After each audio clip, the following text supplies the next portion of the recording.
Question to the Secretary first. Are you concerned whatsoever now about the reaction from U.S. allies given the strike, particularly those in the Gulf?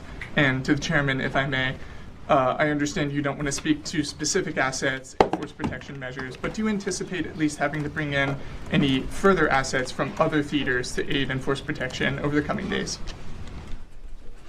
We certainly understand the challenges of allies in the region, and we have been respectful and in working in collaboration with them as it pertains to basing and sensitivities there.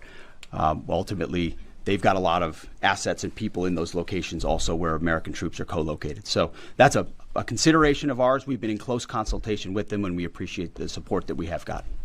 Thanks for the question on sort of the global picture. And as you know, that's one of my jobs, is to look globally at the entire range of challenges. We are always carefully considering our force posture around the world and then offering options to the Secretary and to the President.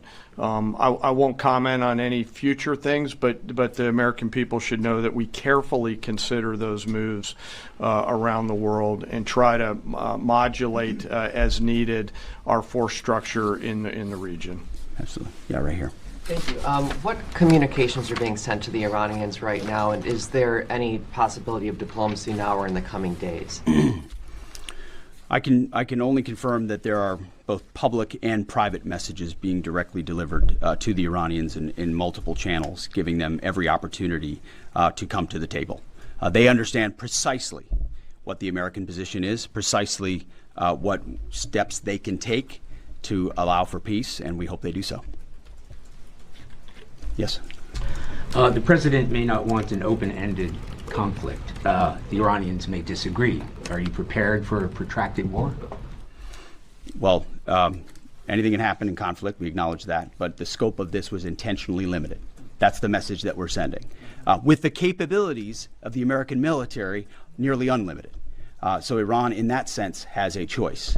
But we've made it very clear to them, this is nuclear sites, this is nuclear capabilities, this is the line that the President set, and we set that back. Now is the time to come forward for peace. But I think one of the takeaways from this as well is the unprecedented level of ongoing cooperation. I can't speak highly enough of the chairman and his staff and General Kurilla in CENTCOM, what they've done to look around the corner, to pre-position, to understand how an operation like this comes together.